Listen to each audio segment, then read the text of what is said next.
I felt that it's like kidnapping, blindfolded, hooded, handcuffed and shackled. They would just keep silent until my mentally broken down. Then I felt my institution told me that's about the tool for torture.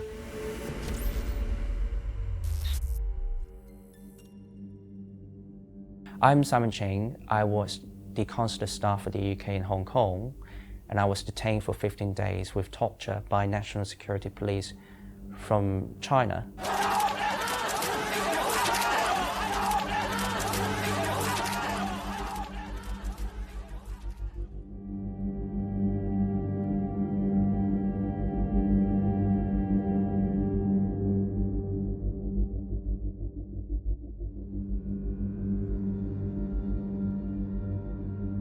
So I've been told need to visit to Shenzhen. I relieved. I thought that, okay, it seems fine. However, when I finished my trip, then back to Hong Kong, and I insert my ID card, I'm ready to get across the border to Hong Kong, I was stopped. Then at the moment I was stopped, I knew it must be about politics. It must be about my activities in the protest. I've been dragged out and put into the police for a while. My bags, my phone have been confiscated, and I think, okay, it must be serious. When I've been put into the custody, that is a very, very small steel cell, and I saw it, the chair, I call it like a tiger chair because that is a chair like this, however, that also will have a buckle. That's the buckle up that you cannot move. So you can imagine that you've been put into the steel chair and on the tiger chair you cannot move, and they gave you no reason, and those people, they wear no uniform, no badges.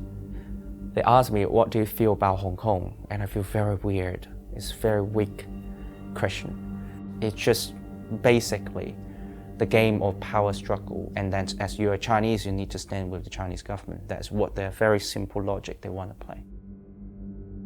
They dragged me out and put me onto the prison vent and drove me into the prison. I've been blindfolded, hooded, handcuffed and shackled, and I felt that it's like kidnapping. And I only heard about the sounds of air conditioners. And then suddenly I heard about the sounds of moving furniture. Then I felt my institution told me that's about the tool for torture. So that time, hard to breathe, suffocated. And I just realized that the room is totally dead silent. That silence, and I feel uncertain. I feel uncertainty. I feel I'm not sure whether that I were going to die. I told them, you need not to torture me. I could confess if you want. But they just keep silent and hand me over the wall, and my arms have been just put upside, I cannot just put it down my arms. And gradually, because I've been enforced to put it like this and hand it over the wall, and gradually my blood cannot pump up, and I feel painful, I feel sore, and I start shiver. And if they feel I cannot put up with it, they will still put me down, but change another stressful position, such as ask me to do squats instead. Then once you shuffle, they bit me.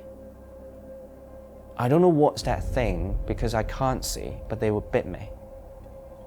And I was not allowed to talk, even any single word. If I need to talk, I need to say, report to my master in Mandarin, Chinese. And sometimes they will ask me to stand still, cannot move even a bit for countless hours. The heat is so make me feel hard to breathe because I feel suffocated. I sweat a lot. and I can't move even. If I move a bit, then they would ask me to sing the Chinese anthem. And if I forget to report my master, they would slam my face. So the whole process to me is very short because that is the first time I feel being dehumanized. And I felt so hurtful that time. And I'm not sure whether that I could survive even. When they torture, they would just keep silent until my mentally broken down. I cry because I've been handcuffed, I can't eat myself, so they fit me. Then they would talk with me like, why would you oppose the Chinese government? Why would you like to join the protest? They try to indoctrinate me with a totally new kind of thinking or ideology that's officially approved by the Chinese government. Since second day, they put me into the solitary confinement because they worry about if I can talk my experience and show my bruises to other people. I need to keep singing and I need to keep praying to make me keep focusing.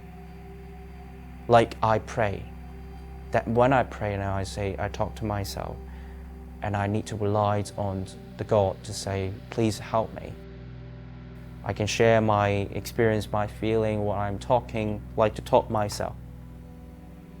Sometimes I didn't dare to think about my families and my girlfriend and all those people love me because it's so painful. When you even think about their faces, then you would have a thought that you might cannot see them again in the rest of your life. Then you will feel even further painful. So I didn't dare to think about that. So my mentality or my brain shut down.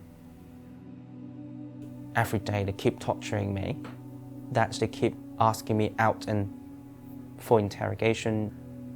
And the second week is suddenly the torture had been stopped.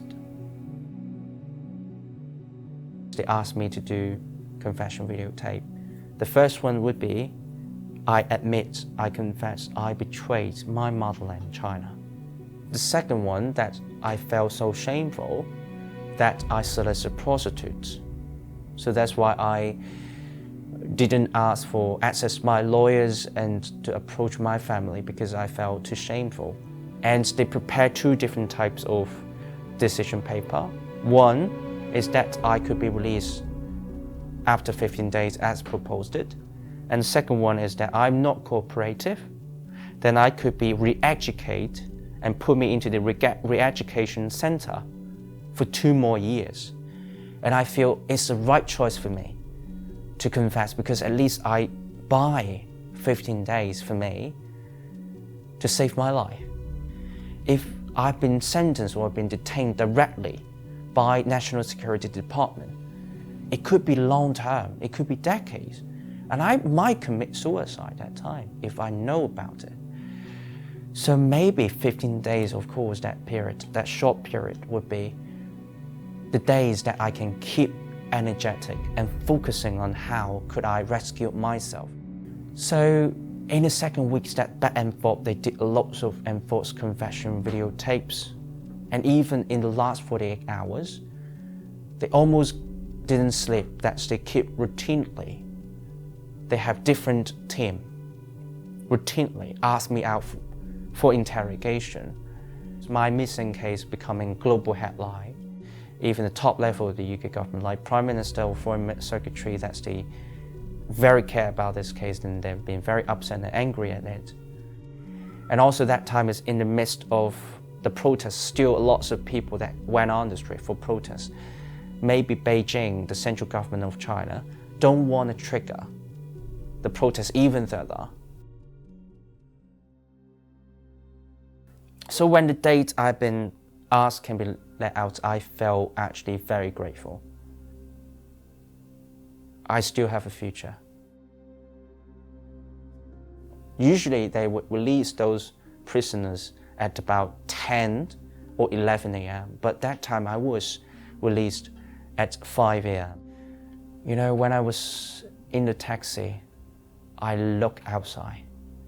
At that time, I tried to memorize the image. I tried to memorize the scenes of Shenzhen city, because I felt it might be my last time that I was in mainland China and I witnessed this. And when I've been escorted to the port, when I just crossed the Shenzhen River to Hong Kong and successfully finally in Hong Kong, I felt that fresh air of freedom. I almost immediately gave a phone call to my parents, to my family, and also my girlfriend. And I felt very happy that I listened to that voice again.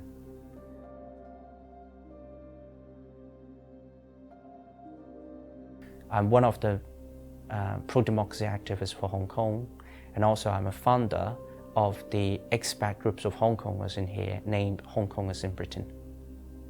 We're still continuously facing the threat and risk even in the UK. If you criticize the Chinese government or Chinese leadership and they think that they're very upset about it, then they could charge you and could draft you into the trouble. So far still, I sometimes being monitored or told, and sometimes maybe just try to hack my mobile phones or computers. They have bounty hunting, that they spread out the message to say the anonymous boss would give anyone could provide any information about me, such as my residential address. Anyone who can give this kind of information about me could be awarded £10,000. As now I'm an activist and now put on the wanted list, I have no way back. I only could do is going forward. And when I just live up to my value and wholeheartedly engage myself, devote myself into the pro-democracy movement, I felt no fear. When the regime changed, that is the time that we could be back to our hometown with the true democracy and freedom. But I'm just not sure whether that my parents will be still alive. There's many other Hong Kong people, even they come here, flee from political persecution, could be afraid and cannot enjoy a full liberty and freedom, just like other British citizens would enjoy in the UK. We wanted to give more a message. If you want to safeguard your own political liberty, your own rights, you need to fight back. The pro-democracy causes for Hong Kong is not just a matter of the Hong Kong people now. It's about the matter of human being.